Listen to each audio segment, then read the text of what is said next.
প্রথমত এই আয়োজনের সাথে যারা যুক্ত ছিলেন, যারা পরিশ্রম করে এই আয়োজনকে সাফল্যমণ্ডিত করেছেন এবং যাদের অংশগ্রহণের মাধ্যমে এই আয়োজন অর্থবহ হয়েছে, সে সকল কোমলমতি মাদ্রাসা শিক্ষার্থীদেরকে আমি ধন্যবাদ জানাই।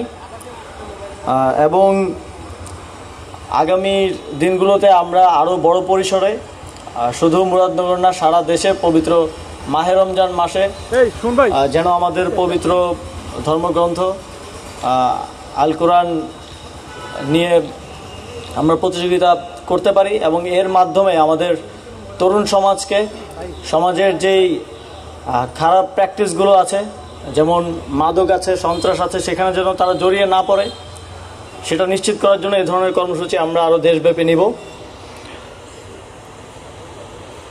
আমরা এই সরকার প্রথম থেকে স্পষ্টভাবে আমরা বলছি যে তরুণরা আগামী বাংলাদেশের ভবিষ্যৎ, শিশু কিশোররাই আগামী বাংলাদেশের ভবিষ্যৎ। আমরা তাদেরকে যেভাবে গড়ে তুলব, আমরা ঠিক সেরকম একটা বাংলাদেশ ভবিষ্যতে গিয়ে পাব। সেই উদ্দেশ্যে তরুণদেরকে মাদক থেকে দূরে নিয়ে খেলাধুলা এবং বিভিন্ন ধরনের শিক্ষা সংশ্লিষ্ট প্রতিযোগিতার মাধ্যমে একটি সুন্দর ভবিষ্যৎ প্রজন্মে গড়ে তোলার লক্ষ্যে অন্তর্বর্তীকালীন সরকার কাজ করে যাচ্ছে। জনগণের পক্ষ থেকে আপনারা তাতে সহযোগিতা করছেন, সমর্থন করছেন, সেজন্য আপনাদেরকে ধন্যবাদ। আপনারা জানেন যে কিছুদিন আগেই কোম্পানিগঞ্জে একটা ঘটনা ঘটেছে।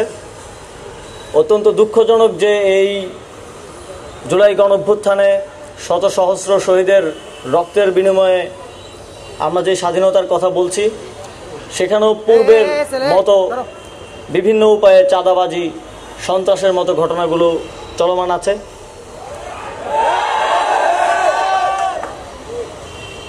আপনারা দেখবেন যে আমরা আসলে ফ্যাসিবাদী শাসনের কারণে এমন একটা পরিস্থিতিতে চলে এসেছি যে অনেকে এখন মনে করে চাঁদা দেওয়াটা মনে হয় আমার দায়িত্ব। আমাকে যে কেউ এসে একটা টোকেন ধরিয়ে দিল, আমার তাকে 50 টাকা দিতে হবে, 100 টাকা দিতে হবে।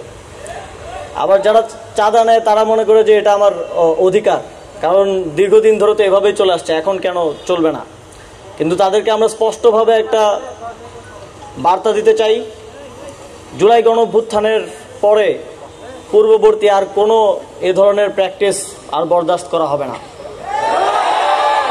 সারা বাংলাদেশে অন্তর্বর্তীকালীন সরকার চায় জুলাই গণঅভ্যুত্থানে শহীদরা যে কারণে জীবন দিয়েছে একটি সুন্দর বাংলাদেশ গড়ার জন্য, সেই বাংলাদেশ বাস্তবায়নে পূর্ববর্তী সময়ে চাঁদাবাজি, মাদক ব্যবসা সহ যেই বিষয়গুলো সমাজকে ধ্বংস করেছে, তরুণ প্রজন্মকে ধ্বংস করেছে, সেগুলোকে খুব শক্ত হাতে দমন করা হবে।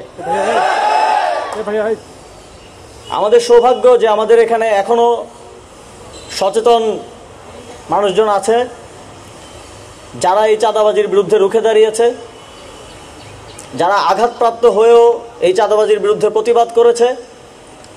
এটা আমাদের গর্ব যে মুরাদনগরে এখনো এরকম মানুষজন আছে। আমরা সারা দেশের তরুণ সমাজকে আহ্বান জানাতে চাই, আপনারা যেখানেই চাঁদাবাজি দেখবেন, যেখানেই দেখবেন যে বিভিন্ন সমিতির নামে টোকেন ধরিয়ে দিয়ে টাকা নেওয়া হচ্ছে, সেখানেই প্রতিবাদ করবেন, সেখানেই রুখে দেবেন। স্থানীয় প্রশাসন, পুলিশ এই চাঁদাবাজদের এবং মাদক সন্ত্রাসদের দমনে কাজ করে যাচ্ছে।